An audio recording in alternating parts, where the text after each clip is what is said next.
प्यारे बच्चों, कक्षा क्लास 10 की साइंस क्लास में आपका स्वागत है। कल अपन ने लिविंग और नॉन लिविंग ऑर्गेनिज्म को रिकॉग्नाइज करने की एक प्रोसेस जो है उसके बारे में अपन ने बात की थी। इसके साथ ही मॉलिक्यूलर मूवमेंट की जो नीड है उसके बारे में अपन ने चर्चा की थी। आज अपन बात करेंगे what our life process. Life process क्या है? तो the maintenance function of living organism है ना। जैसा कि अपन ने कल भी बात की थी कि जो लिविंग ऑर्गेनिज्म को अपनी बॉडी को एज इट इज बनाए रखने के लिए है ना, ऐसे बहुत सारे फंक्शंस जो है, मेंटेनेंस फंक्शंस जो है वो वर्क करते हैं। तो इन मेंटेनेंस फंक्शन को हम लाइफ प्रोसेस कह सकते हैं। जैसे कि अपन इसको समझते हैं कि the maintenance function of life living organism must go on even when they are not doing anything particular, है ना। जब वो कुछ भी काम नहीं कर रहे हैं, यानी भले ही वो सो रहे हैं, बैठे हैं, है ना, तो उस समय भी उनकी बॉडी के अंदर ये वर्क जो है वो चलते रहते हैं। उनको वो जो मेन मेंटेनेंस फंक्शंस हैं, है ना, तो ये जब हम कुछ नहीं कर रहे होते हैं तब भी ये काम चलते रहते हैं। और दीज मेंटेनेंस जॉब है ना, these maintenance job has to this maintenance job has to go on the process which together perform this maintenance job are life processes, है ना। तो वो जो जितने भी प्रोसेस हैं, जो हम कुछ काम नहीं कर रहे होते हैं, बैठे हैं या स्लीपिंग कर रहे हैं, उसमें भी हमारी बॉडी के अंदर वर्क कर रहे होते हैं। किसके लिए? बॉडी को मेंटेन रखने के लिए। उसका जो टूट फूट है ना, उनको ब्रेक डाउन्स को, है ना, जो भी सेल्स वगैरह की ब्रेक डाउन हुई है तो उनको कंप्लीट करने के लिए, है ना, रिपेयरिंग करने के लिए, उनको मेंटेन रखने के लिए जो वर्क प्रोसेस कैरी ऑन है, चल रहे हैं, उनको हम, है ना, this process which together perform this maintenance job are life processes. जैसा कि अपन इस डेफिनेशन से भी पता कर सकते हैं। Life process are process undergoing in living organism to sustain life, for example reproduction, excretion, respiration and growth, है ना। ये हमारी लाइफ को सस्टेन करने के लिए, वापिस संपूरित करने के लिए ये लाइफ प्रोसेस जो है चलते रहते हैं। ये सभी प्रोसेस होते रहते हैं, इनको हम लाइफ प्रोसेस के नाम से जानते हैं। ओके, फिर नेक्स्ट है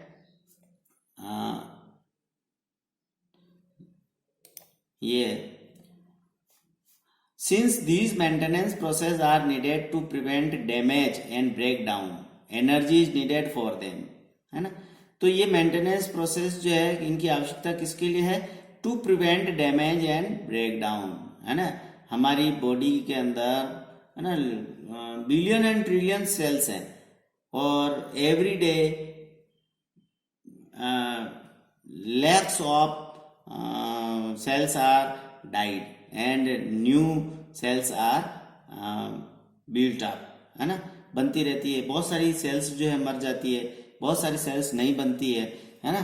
तो ये जो ब्रेक डाउन है, टूट फूट है, उनको प्रिवेंट करने के लिए, उन डैमेज को कंप्लीट करने के लिए, है ना, ये मेंटेनेंस प्रोसेस की हमारे को क्या है? नीड है। अगर ये लाइफ प्रोसेस नहीं होंगे या मेंटेनेंस प्रोसेस नहीं होंगे तो हमारी बॉडी के अंदर जो भी टूट फूट होगी या ब्रेक डाउन्स होगी, डैमेज होगी, तो वो जो है कंप्लीट नहीं होंगे। ओके, फिर है energy is needed for them, और बिना एनर्जी के ये प्रोसेस कंप्लीट नहीं हो सकते। एनर्जी इन लाइफ प्रोसेस को कंप्लीट करने के लिए एनर्जी की भी रिक्वायरमेंट होती है। This energy comes from outside the body of the individual organism, और ये एनर्जी हमें कहाँ से मिलती है? आउटसाइड द बॉडी, है ना। So there must be a process to transfer a source of energy from outside the body of the organism. अच्छा, अगर ये जो एनर्जी जो है हमारी बॉडी से बाहर से हमारे को अवेलेबल हो पाती है, आउटसाइड से अवेलेबल हो पाती है, तो ऐसा कोई प्रोसेस होना चाहिए जो हमारी बॉडी को ट्रांसफर जो है, सोर्स ऑफ एनर्जी का ट्रांसफर जो है वो कर सके, हमारी बॉडी को ये एनर्जी जो है वो प्रोवाइड करवा सके। अब आप समझ गए होंगे कि ये एनर्जी हमारे को आउटसाइड से कैसे मिलती है ना। तो लिखा है विच कॉल फूड, है ना, फूड किससे मिलती है, फूड से।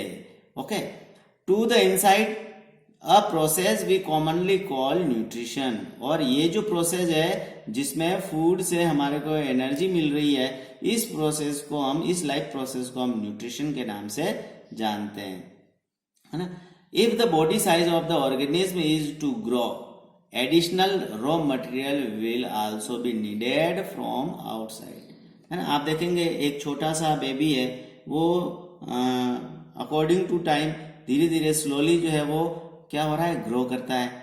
अब ग्रो कर रहा है इट मीन्स कोई उसके ऊपर से हम उसको कोई बाहर से हम कोई उसकी नोज पर, उसके हैंड्स पर, उसकी आईज पर, उसके ईयर्स पर या उसके फूट या इस पर कोई एडिशनल मटेरियल थोड़ी ऐड कर रहे हैं। ये बॉडी का प्रोसेस है, धीरे धीरे अपना आप बड़ा हो रहा है ना। तो ये बड़ा हो रहा है बच्चा, तो उसके लिए, है ना, कोई न कोई एडिशनल रॉ मटेरियल तो चाहिए, और वो रॉ मटेरियल जो है उसको फूड के, है ना, रूप में, in the form of food हम उसको क्या करते हैं, ईटिंग करवाते हैं, खिलाते हैं, और वो ही फूड जो है बॉडी के अंदर जाता है, और फिर उससे वो जो माइक्रो न्यूट्रिएंट्स है, वो जो मैक्रो न्यूट्रिएंट्स है जो फूड के अंदर अवेलेबल है, वो फूड मटेरियल या मॉलिक्यूल्स जो है वो उस बॉडी को मिलता है, उससे नई न्यू सेल्स का फॉर्मेशन होता है, और न्यू सेल्स से, है ना, फिर टिश्यूज वगैरह ये डेवलप होते हैं और धीरे धीरे वो ग्रो करता है। ओके, तो since life on earth depend on carbon based molecules, most of these food source are also carbon based, है ना। ये बात जो है क्या है कि हमारी जो इस अर्थ के ऊपर जो ये लाइफ है वो किस पर डिपेंड है, कार्बन बेस्ड मॉलिक्यूल्स पर, है ना। और हमारा ये इसलिए कहा गया है कि हमारा जो फूड है, है ना, फूड सोर्सेज है, उसमें सबसे ज्यादा जो मटेरियल है वो कार्बन बेस्ड है। आपने पिछले लेसन्स में पढ़े होंगे कार्बन एंड इट्स कंपाउंड के बारे में, तो 90% से भी ज्यादा, है ना, जो मेटर्स हैं उसमें कार्बन जो है वो होता है। तो कार्बन के बिना हम हमारी इस लाइफ का बिल्कुल भी हम नहीं कर सकते, उसकी कल्पना नहीं कर सकते, उसको इमेजिन नहीं कर सकते। ओके, तो कार्बन बेस्ड कंपाउंड जो है, जो जिसको हम हमारे फूड कह रहे हैं, और मोस्टली आप इसको समझ सकते हो, जो ग्लूकोज है ना, C6H12O6, है ना। तो ग्लूकोज जिसमें फूड है उसमें भी कार्बन है। तो कार्बन बेस्ड जो मॉलिक्यूल्स हैं वो हमारी बॉडी के अंदर एंटर करते हैं एज अ फूड, और फिर उससे एनर्जी मिलती है, एनर्जी से new sales, additional raw material मिलता है, एडिशनल रॉ मटेरियल से एनर्जी प्रोवाइड होती है, और हमारे लाइफ प्रोसेस जो है वो रन करते हैं, और न्यू सेल्स का फॉर्मेशन होता है, डेड सेल्स को रिमूव किया जाता है, एक्सक्रिएट किया जाता है, अनवांटेड मटेरियल को एक्सक्रिएट किया जाता है, सर्कुलेशन होता है, रेस्पिरेशन होता है, और ऐसे बहुत सारे लाइफ प्रोसेस जो है कंप्लीट होते हैं। फिर आता है कि depending on the complexity of these carbon sources, different organism can then use different kind of nutritional process. हाँ, तो अब ये जो बात कही गई है इसमें क्या है कि बहुत सारे कार्बन के जो है ये फूड मटेरियल या कार्बन सोर्सेज है वो डिफरेंट डिफरेंट काइंड के हैं, है ना। कोई ग्लूकोज है, कई सुक्रोज है, कई फ्रुक्टोज है, कई और बहुत सारी चीजें हैं।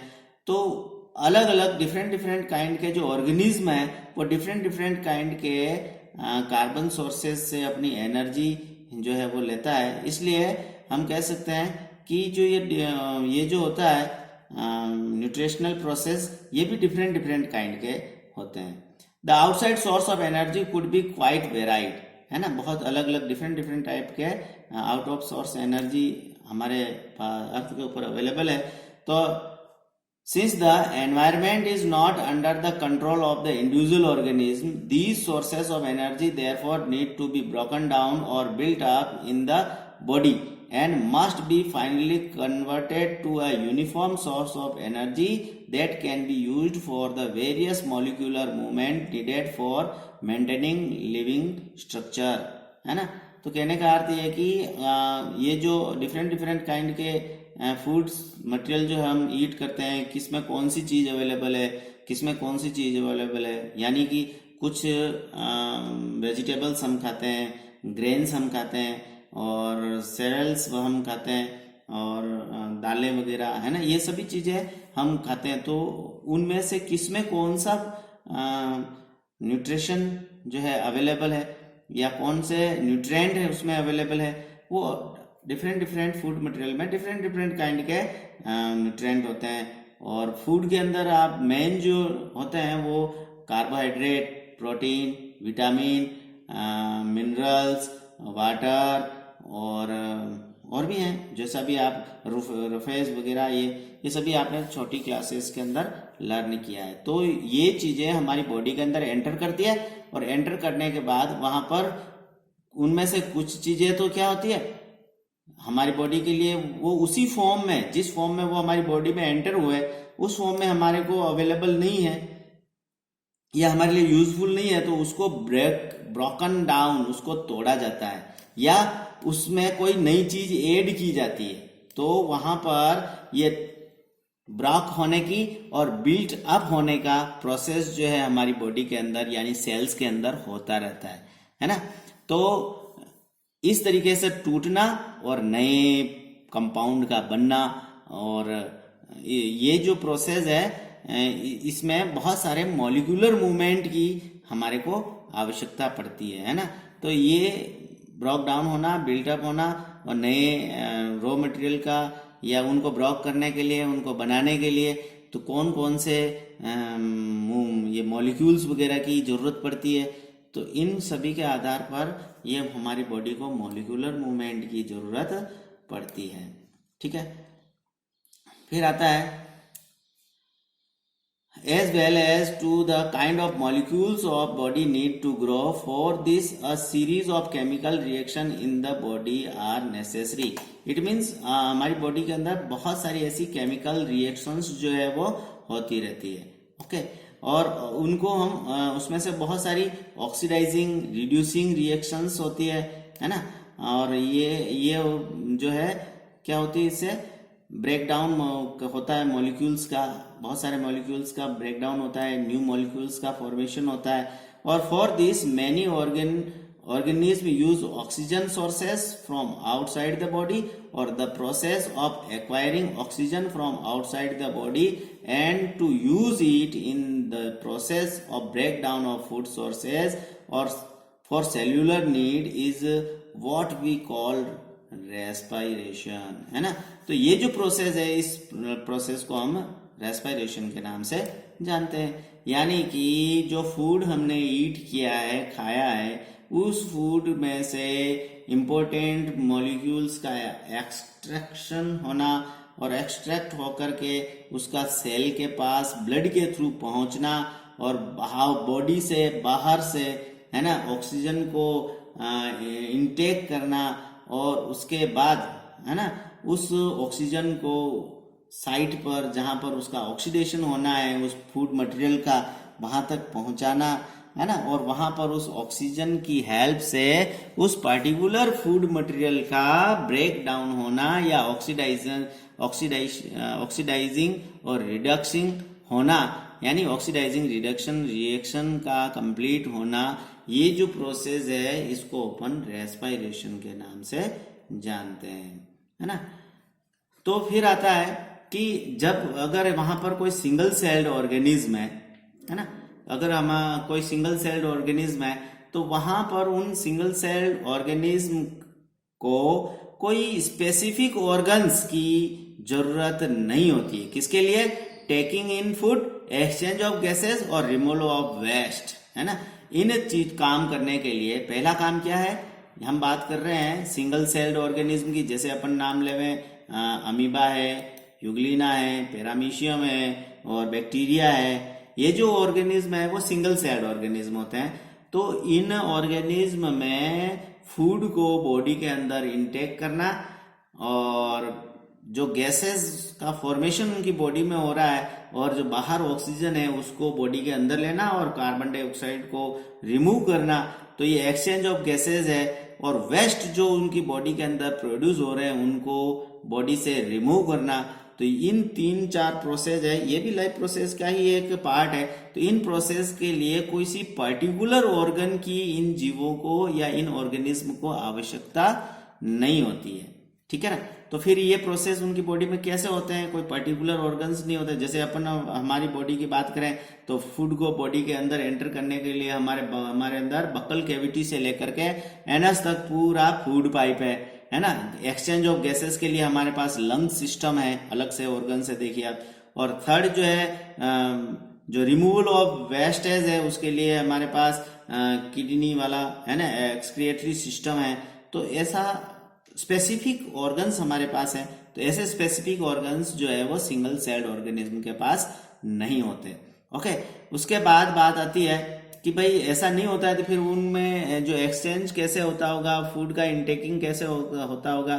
तो ये जो आप समझ सकते हैं इसमें कि the entire surface of the organism is in contact with the environment, क्योंकि वो पहले से ही सिंगल सेल्ड है और उसकी बॉडी का टोटल सरफेस एरिया जो है वो उसके जो एनवायरमेंट है उससे डायरेक्ट कॉन्टेक्ट में है ना।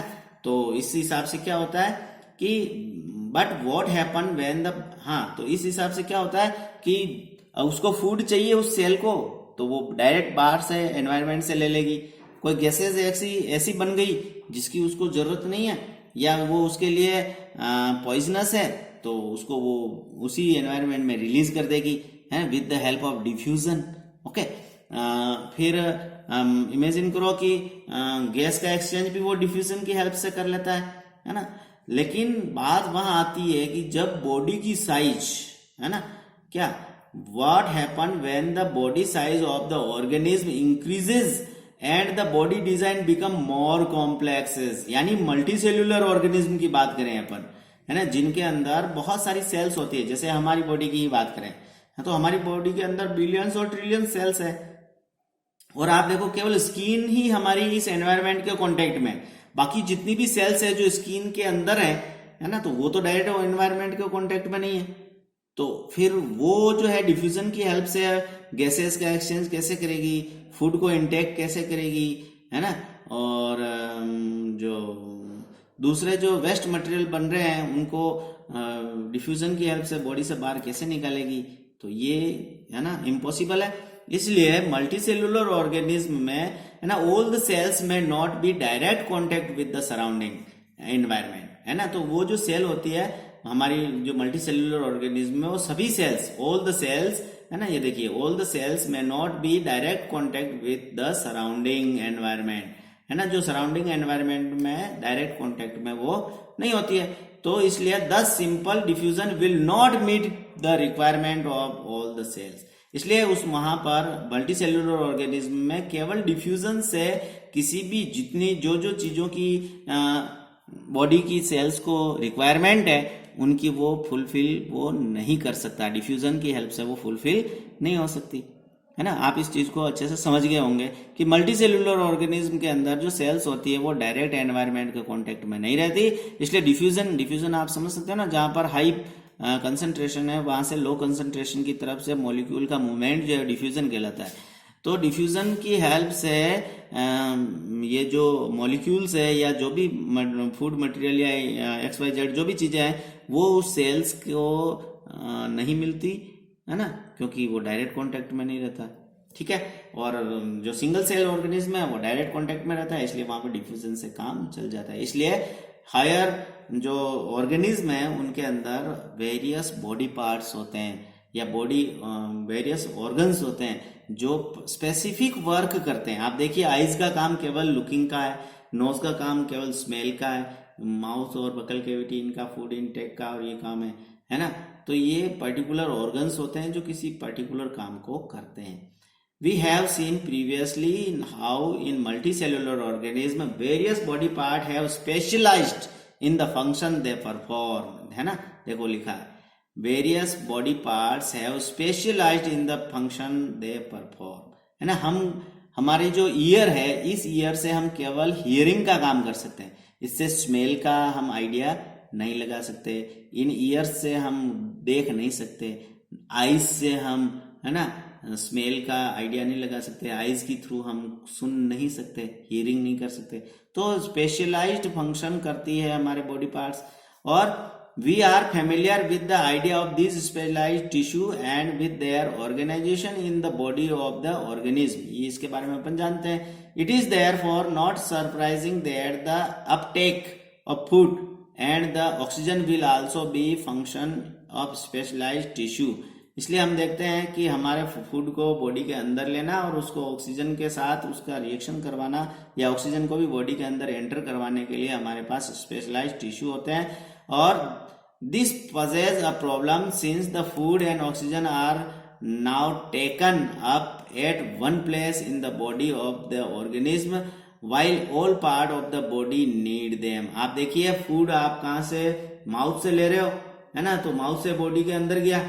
अगर आप समझें कि जो फूड पाइप है माउथ से लेकर के एनस तक, ये फूड पाइप है, इसके पास फूड अवेलेबल है, ओके, और ऑक्सीजन किसके पास अवेलेबल है, नोज से लेकर के लंग्स तक, है ना। तो बाकी सेल्स को ऑक्सीजन कैसे मिलेगी? हमारी बॉडी में तो जैसे आपका जो पैर का जो अंगूठा है ना, और टॉय, उसको आप देखो तो उसके पास तो न तो फूड गया और न ही ऑक्सीजन गई, उसको भी तो ऑक्सीजन की रिक्वायरमेंट है, उसको भी तो फूड की रिक्वायरमेंट है ना। तो ये जो है थोड़ा सा टिपिकल हो जाता है मामला, इसलिए this situation create a need for transportation system for carrying food and oxygen from one place to another place, है ना। इसलिए हमारी बॉडी में इस सिस्टम की आवश्यकता पड़ गई, किसकी?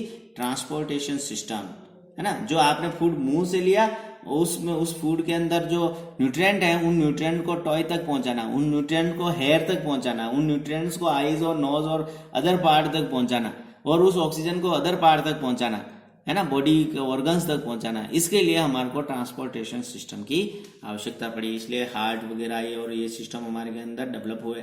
When chemical reaction use the carbon source and oxygen for energy generation, they create byproduct, है ना, they create byproduct that are not only useless for the cell of the body but could even be harmful, है ना। तो अब देखिए आप वहां पर केमिकल रिएक्शन हुई कार्बन सोर्सेज और ऑक्सीजन की, कहां पर? माइटोकॉन्ड्रियाज के अंदर।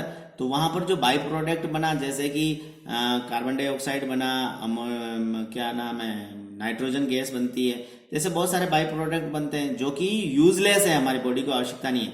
अगर वो इसी तरीके से एक्यूमुलेट होते रहे तो वो हमारी बॉडी के अंदर टॉक्सिक इफेक्ट डालते हैं, है ना, हार्मफुल इफेक्ट डालते हैं। तो these waste by products are therefore needed to be removed from the body, है ना, इनको बॉडी से रिमूव करना उनको बहुत जरूरी हो जाता है, और discarded outside by the process called excretion. तो इन मटेरियल्स को हमारी बॉडी से बाहर निकालने के लिए एक विशेष लाइफ प्रोसेस की आवश्यकता है, उसको हम कहते हैं एक्सक्रिएटरी सिस्टम या excretion. Again if the basic rule for body design in multicellular organisms are followed, a specialized tissue for excretion will be developed, which means that the transportation system will need to transport waste away from cell to the excretory system tissue। और जो हमारी जो sales है वहां पर जो ये waste material produce हो रहे हैं, जनरेट हो रहे हैं, उनको वहां से कैच करना और उसको पर्टिकुलर जो एक्सक्रिएटरी टिश्यूज है जैसे किडनीज वगैरह वहां तक ले जाना और वहां से उनको रिमूव करना, इसके लिए भी ये ट्रांसपोर्टेशन सिस्टम की आवश्यकता हो रही है ना। तो इसलिए हम हमारे जो मेन जो लाइफ प्रोसेस या ये जो सिस्टम है, तंत्र है, उनके बारे में हम इस लेसन के अंदर लर्न करेंगे। अब हम नेक्स्ट वीडियो के अंदर न्यूट्रिशन के बारे में बात करेंगे। Thank you.